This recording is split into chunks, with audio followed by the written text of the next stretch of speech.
জয়গুরু। ওম শ্রী পরমাত্মনে নমঃ। সকলকে জানাই শুভেচ্ছা এবং যথাস্থানে প্রণাম। শ্রীমদ্ ভাগবত মহাপুরাণ এর আগের দিন আমরা পেয়েছিলাম ষষ্ঠ অধ্যায়, দ্বিতীয় স্কন্ধ ষষ্ঠ অধ্যায়, বিরাট স্বরূপের বিভূতি বর্ণন, ভগবানের বিরাট স্বরূপের বিভূতি বর্ণন। এবার সপ্তম অধ্যায়, দ্বিতীয় স্কন্ধ সপ্তম অধ্যায়, ভগবানের লীলা অবতারের বর্ণনা। ব্রহ্মা বললেন, হে নারদ, অনন্ত শক্তি ভগবান প্রলয় জলধিতে নিমগ্না পৃথিবীকে উদ্ধার করার জন্য সর্বযজ্ঞ নিকেতন বরাহ শরীর ধারণ করেছিলেন। তখনই সুপ্রসিদ্ধ আদি দৈত্য হিরণ্যাক্ষ সেই মহাসমুদ্রের মধ্যেই যুদ্ধ করার জন্য তার কাছে এলো। দেবরাজ ইন্দ্র নিজের বজ্র দিয়ে পর্বত সমূহের ডানা কেটে যেমন তাদের বিদীর্ণ করেছিলেন, সেইভাবে বরাহ ভগবানও হিরণ্যাক্ষকে দন্তাঘাতে বিদীর্ণ করেছিলেন। তারপর এক কল্পে তিনি রুচি নামক প্রজাপতির পত্নী আকুতির গর্ভে সুযোগ্য নাম নিয়ে তার পুত্ররূপে অবতার গ্রহণ করেন। সেই অবতারে তিনি স্বীয় ভার্যা দক্ষিণার গর্ভে সুজম নামক দেবতাদের জন্ম দিয়েছিলেন এবং ত্রিলোকের ঘোরতর দুঃখ হরণ করেছিলেন। এই জন্য স্বয়ম্ভুব মনু তাঁর হরি নামকরণ করেছিলেন। এখানে আমরা বুঝতে পারলাম যে ভগবানের নাম হরি কিভাবে হলো। হে নারদ, কর্দম প্রজাপতির ঘরে তার পত্নী দেবহূতির গর্ভে 9টি ভগিনীর সাথে শ্রী ভগবান কপিল রূপে অবতার গ্রহণ করেন। নিজের মাতাকে কপিলদেব আত্মজ্ঞান উপদেশ দিয়েছিলেন। সেই আত্মজ্ঞানের দ্বারা তার মাতা সেই জন্মেই বিষয় সঙ্গজনিত মলিনতা সম্পাদক ত্রিগুণাত্মিকা আসক্তি ত্যাগ করে কপিল বৈকুণ্ঠ প্রাপ্ত হয়েছিলেন। মহর্ষি অত্রি ভগবানকে পুত্ররূপে কামনা করেছিলেন। তার প্রতি প্রসন্ন হয়ে ভগবান শ্রীহরি, আমি নিজেকে তোমায় দান করলাম, এই কথা বলেছিলেন।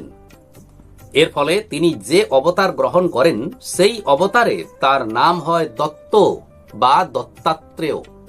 তার চরণধুলির কণিকা স্পর্শে রাজা যদু ও সহস্রার্জুন প্রমুখ সকলে ধ্যান সিদ্ধি এবং ঐহিক ভোগ ও পারত্রিক মোক্ষরূপ সিদ্ধি লাভ করেছিলেন। হে নারদ, সৃষ্টির পূর্বে বিবিধ লোক সৃষ্টি করবার মানসে আমি যে তপস্যা করেছিলাম সেই তপস্যা ভগবানে অর্পণ করেছিলাম বলে তিনি সন্তুষ্ট হয়ে তপ অর্থবহ সন নামক সংযুক্ত সনক, সনন্দন, সনাতন ও সনত কুমার এই 4 রূপে অবতীর্ণ হন। এই অবতারে তিনি পূর্বকল্পের প্রলয়ে বিনষ্ট আত্মতত্ত্ব এই কল্পে সম্যক রূপে শিষ্যদের উপদেশ দিয়েছিলেন। সেই মুনিগণ এই আত্মজ্ঞান শ্রবণ মাত্রই হৃদয়ে আত্মসাক্ষাৎকার করেছিলেন। ধর্মের পত্নী দক্ষ কন্যা মূর্তির গর্ভে অসাধারণ তপ প্রভাব সম্পন্ন নর ও নারায়ণ রূপে তিনি অবতীর্ণ হন। ইন্দ্র প্রেরিত কামদেবের সেনাস্বরূপ তপভঙ্গকারিণী অপ্সরাগণ তার সামনে যাওয়া মাত্রই তাদের স্বভাব ভুলে গিয়েছিল। তাদের ছলাকলা দিয়ে আত্মস্বরূপ ভগবানের তপস্যায় তারা বিঘ্ন ঘটাতে সমর্থ হননি। হে নারদ, রুদ্র প্রমুখ দেবতাগণ ক্রোধ দৃষ্টি দ্বারা কামদেবকে ভস্ম করেছিলেন, কিন্তু নিজেকে নিজে দগ্ধকারী সেই অসহ্য ক্রোধকে তারা দমন করতে সমর্থ হননি। সেই কামজয়ী গণেরও ওপর বিজয়কারী ক্রোধ নরনারায়ণের বিশুদ্ধ অন্তঃকরণে প্রবেশ করার আগেই ভয়ে কাতর হয়ে কেঁপে ওঠে। কাজেই তার হৃদয়ে কাম কি করে প্রবেশ করতে পারে? নিজের পিতা রাজা উত্তানপাদের পাশে বসে থাকা বালক ধ্রুব তার বিমাতার বাক্যবাণে আহত হন। সেই গ্লানিতে শৈশব অবস্থায় তিনি তপস্যার জন্য বনে গমন করেন। তাঁর প্রার্থনায় সন্তুষ্ট হয়ে ভগবান তাকে দর্শন দেন এবং ধ্রুবকে ধ্রুবলোক প্রদান করেন। এই ধ্রুবলোককে স্বর্গবাসী দিব্য মহর্ষিগণ আজও প্রদক্ষিণ করে স্তুতি করেন। ব্রাহ্মণদের অভিশাপরূপ বজ্রে উন্মার্গগামী রাজা বেনের ঐশ্বর্য ও পৌরুষ জ্বলে পুড়ে ছাই হয়ে যায় এবং সে নরকগামী হয়। মুনি ঋষিদের প্রার্থনায় ভগবান সেই বেনের শরীর মন্থন থেকে পৃথু রূপে অবতার গ্রহণ করে বেনকে নরক থেকে ত্রাণ করে পুত্র পুত্র শব্দের অর্থ হল পুত নামক নরক থেকে রক্ষা করে যে, নামের সার্থকতা সম্পাদন করেছিলেন। এই পৃথু অবতারেই তিনি জগতের কল্যাণের জন্য পৃথিবীকে গোরূপে দহন করে বহু রত্ন ও অন্নাদি আহরণ করেছিলেন। রাজা নাভির পত্নী সুদেবীর গর্ভে ভগবান ঋষভদেব রূপে জন্মগ্রহণ করেছিলেন। এই অবতারে শব্দাদি বিষয়ে আসক্তি শূন্য, জিতেন্দ্রীয়, সমদর্শী হয়ে নিজ স্বরূপে অবস্থিত থেকে তিনি জড়ের মতো নিত্য সমাধিযোগ আচরণ করেছিলেন। এই জড়যোগ চর্চাকে মহর্ষিগণ পরমহংসপদ বা অবধূত চর্চা বলে থাকেন। এরপর সেই যজ্ঞ মূর্তি ভগবান আমার যজ্ঞে সুবর্ণ কান্তি হয়গ্রীব রূপে অবতার গ্রহণ করেন। ভগবানের এই রূপ বেদময়, যজ্ঞময় ও সর্বদেবময় ছিল। তার নিঃশ্বাস নির্গমনের সময় নাসাপুট থেকে কমনীয় বেদ বাক্য সকল আবির্ভূত হয়েছিল।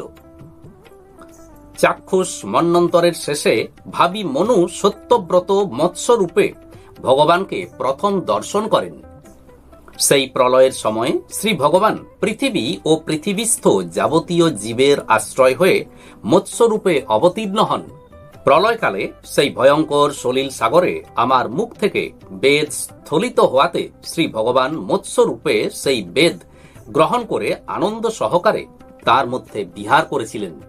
মুখ্য বুখ্য দেবগণ ও অসুরগণ অমৃত প্রাপ্তির আশায় ক্ষীর সাগরকে মন্থনের সময় শ্রী ভগবান কূর্ম রূপে নিজের পৃষ্ঠদেশে মন্থন দণ্ডরূপে মন্দর পর্বতকে ধারণ করেছিলেন। মন্দর পর্বতের ঘর্ষণ রূপ কণ্ডুয়নে তিনি নিদ্রাসুখ উপভোগ করেছিলেন। দেবতাদের মহাভয় নিবারণের উদ্দেশ্যে সেই ভগবান ভ্রুকুটি কুটিল, ঘোর দ্রংস্রা, করাল বদনে নৃসিংহরূপ ধারণ করে ক্রোধে কম্পিত গদার দ্বারা আঘাত করতে উদ্যত হিরণ্যকশিপুকে নিজ উরুদেশে স্থাপন করে নিমেষের মধ্যেই ভীষণ নখ দিয়ে তার বক্ষ বিদারণ করেছিলেন। সরোবর মধ্যে ভীষণ কুমির দ্বারা মহাবলশালী গজেন্দ্র পায়ে আক্রান্ত হয়ে অত্যন্ত কাতর হয়ে নিজের সুর দিয়ে পদ্মফুল গ্রহণ করে ভগবানের কাছে আর্তস্বরে আবেদন করেছিল, হে আদিপুরুষ, হে সর্বলোকনাথ, হে পবিত্র কীর্তি, হে শ্রবণ মঙ্গল নাম ধেয়। তার কাতর আর্তনাদ সুরে অনন্ত শক্তি ভগবান চক্রপাণি সেখানে গরুর পৃষ্ঠে আরূঢ় হয়ে এসে নিচের সুদর্শন চক্র দিয়ে কুমিরের মস্তক ছেদন করে শরণাগত গজেন্দ্রের সুর ধরে তুলে এনে কৃপাপূর্বক তার উদ্ধার করেছিলেন। অদিতির ছেলেদের মধ্যে ভগবান বামন সর্বকনিষ্ঠ ছিলেন, কিন্তু গুণ দৃষ্টিতে তিনি ছিলেন সর্বজ্যেষ্ঠ। কারণ এই অবতারে যোগ্য পুরুষ ভগবান দৈত্যরাজ বলির থেকে প্রতিশ্রুতি আদায় করে ত্রিপাদ ভূমি গ্রহণের ছলে বলিরাজের রাজ্য গ্রহণ করেছিলেন। বামন বেশে তিনি ত্রিপাদ ভূমি যাঞ্চা করে ত্রিভুবন তো নিয়েই নিলেন, উপরন্তু এই শিক্ষাও দিলেন যে নিগ্রহ বা অনুগ্রহে সমর্থ হয়েও ধর্মপথে অবস্থিত ব্যক্তিকে প্রার্থনা বা ভিক্ষা ছাড়া অন্যভাবে বলপূর্বক পদচ্যুত বা ঐশ্বর্য ভ্রষ্ট করা যায় না। দৈত্যরাজ বলি নিজের মস্তকে স্বয়ং বামন ভগবানের চরণ কমল ধারণ করেছিলেন। সেই বলিরাজের কাছে ইন্দ্রত্ব প্রাপ্তিও কোনো পুরুষার্থ নয়, অর্থাৎ অভিলষিত নয়। নিজ গুরু শুক্রাচার্যের নিষেধ সত্ত্বেও বলি রাজা তার প্রতিশ্রুতি থেকে চ্যুত হননি। এমনকি ভগবানের তৃতীয় চরণ স্থাপনের জন্য সম্পূর্ণভাবে আত্মসমর্পণ করেছিলেন। হে নারদ, তোমার প্রেমাভক্তিতে অতীব সন্তুষ্ট হয়ে শ্রী ভগবান হংসাবতারে তোমাকে যোগ, জ্ঞান, আত্মতত্ত্ব প্রকাশক ভাগবত ধর্ম উপদেশ করেছিলেন।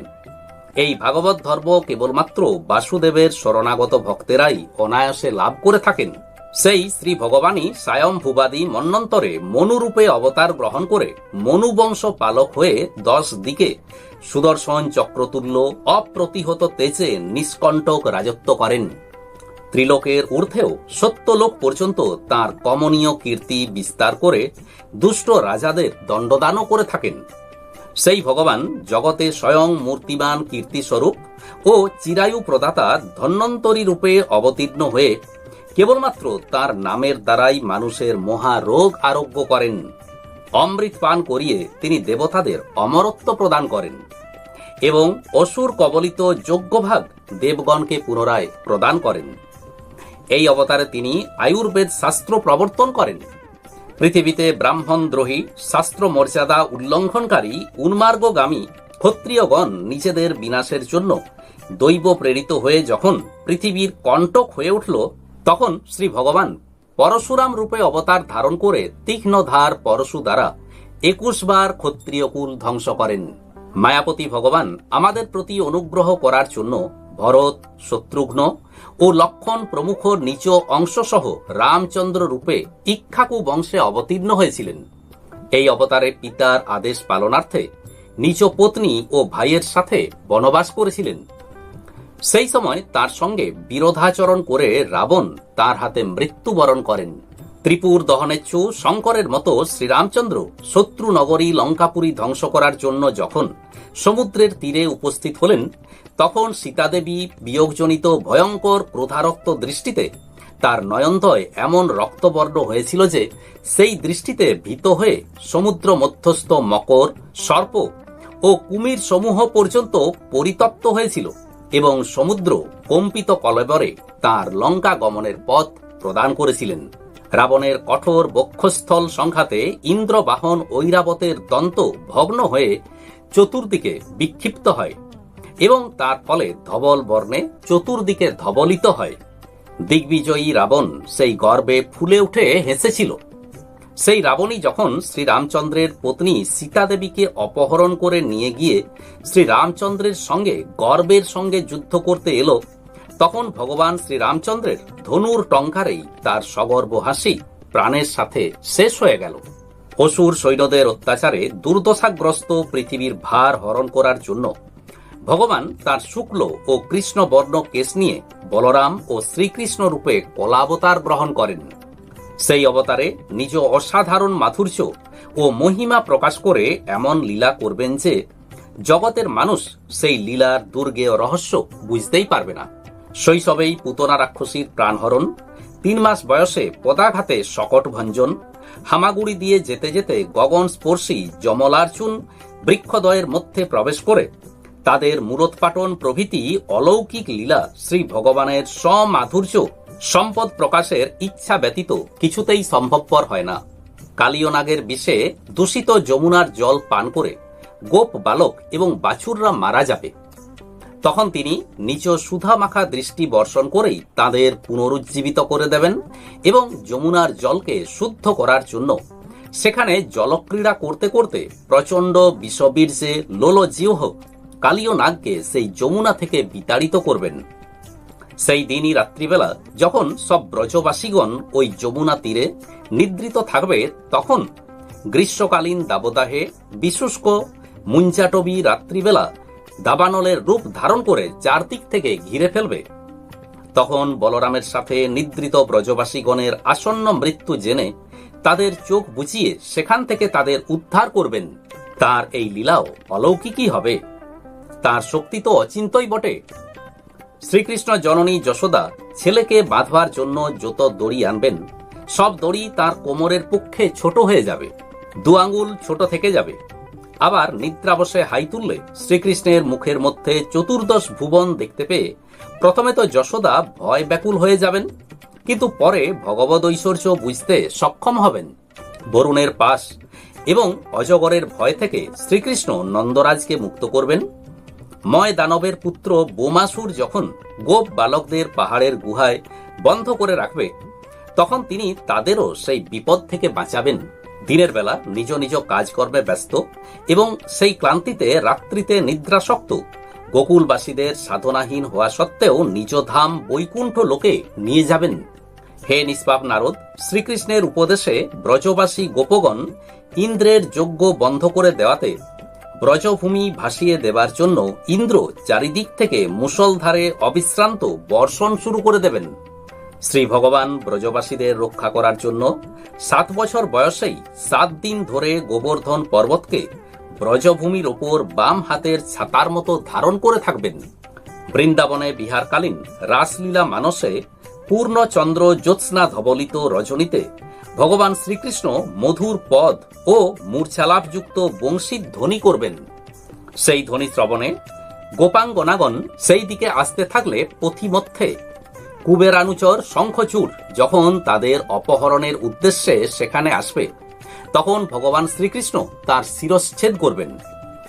আর যে প্রলম্বাসুর, ধেনুকাসুর, বকাসুর, কেশী, অরিষ্টাসুর প্রভৃতি দৈত্য, চানুরাদি মল্ল, কুবলয়াপীড় হাতি, কংস, কালযবন, ভৌমাসুর, মিথ্যা বাসুদেব, শাল্য, দিবিদোদ বানর, বল্লল, দন্তচক্র, রাজা নগ্নাথজিতের 7টি বৃষ, সম্বরাসুর, বিদুরথ এবং রুক্ষী প্রভৃতি কাম্বোজ, মৎস্য, কুরু, কৈকয় এবং সৃঞ্জয় প্রভৃতি দেশের যুদ্ধ দুর্মদ নৃপতিগণ ও ধনুর্ধারী বীরগণ সকলকে স্বয়ং ভগবানই বলরাম, ভীম এবং অর্জুন ইত্যাদি ছদ্ম নামে নিধন করে বৈকুণ্ঠে প্রেরণ করবেন। কাল প্রভাবে মানুষের আয়ু অল্প হবে, বুদ্ধি স্থূল হবে, তখন আর কেউ ভগবানের আজ্ঞারূপ বেদরাশি শিখতেও পারবে না, হৃদয়ঙ্গমও করতে পারবে না।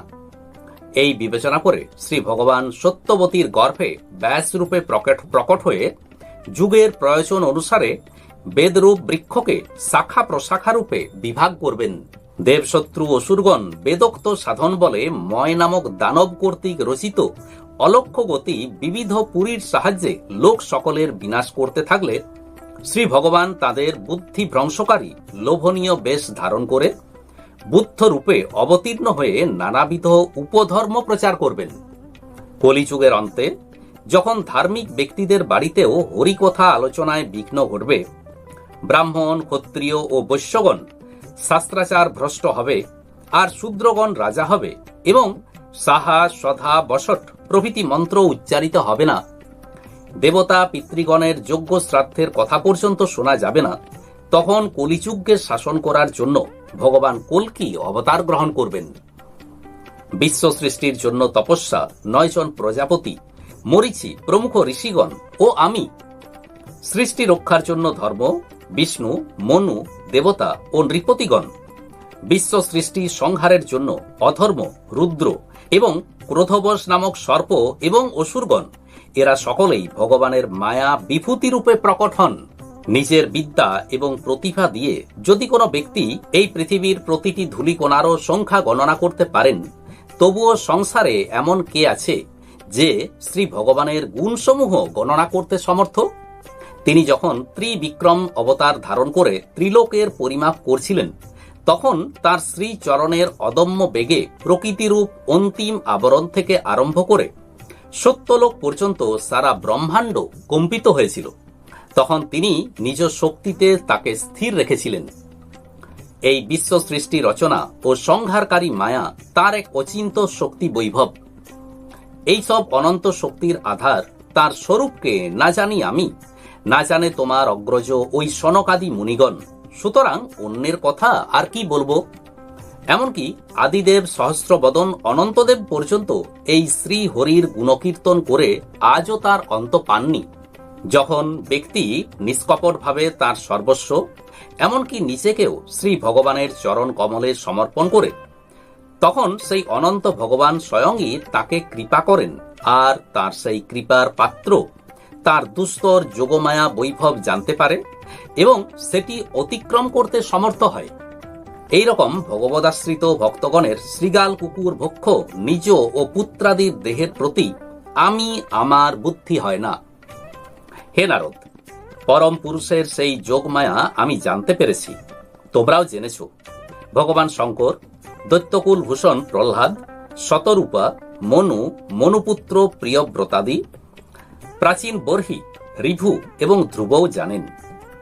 এরা ছাড়া ইক্ষ্বাকু, ঐল, মুচুকুন্দ, জনক, গাধি, রঘু, অম্বরীশ, সগর, গয়, যজাতি প্রমুখ এবং মান্ধাতা, অলর্ক, শতধনু, অনু, রন্তিদেব, ভীষ্ম, বলি, অমূর্তরয়, দিলীপ, সৌভরী, উতঙ্ক, শিবি, দেবল, পিপল্লাদ, সারস্বত, উদ্ধব, পরাশর, ভূরিসেন তথা বিভীষণ, হনুমান, সুখদেব, অর্জুন, আশ্রীসেন, বিদুর ও শ্রুতদেব প্রমুখ সকলেই দেব মায়াকে জেনেছেন এবং অতিক্রম করেছেন। শ্রী ভগবানের চরণাশ্রিত ব্যক্তিগণের স্বভাব এবং চরিত্র অনুসরণ যারা করেন, সেই স্ত্রী, শূদ্র, হুন, ভিল প্রভৃতি যোগ জ্ঞানাদি সর্ববিধ সাধনের অনধিকারী ব্যক্তিগণ, এমনকি তির্যক জনিজাত পশু পক্ষী পাপী জীবগণ পর্যন্ত তার মায়া বৈভব জানতে এবং তা অতিক্রম করতে পারে। অতএব যারা গুরুমুখে পরম তত্ত্ব শ্রবণ করে তারা মায়া বৈভব জানতে পারে এবং অতিক্রম করতে পারবে। সে আর এমন কি কথা?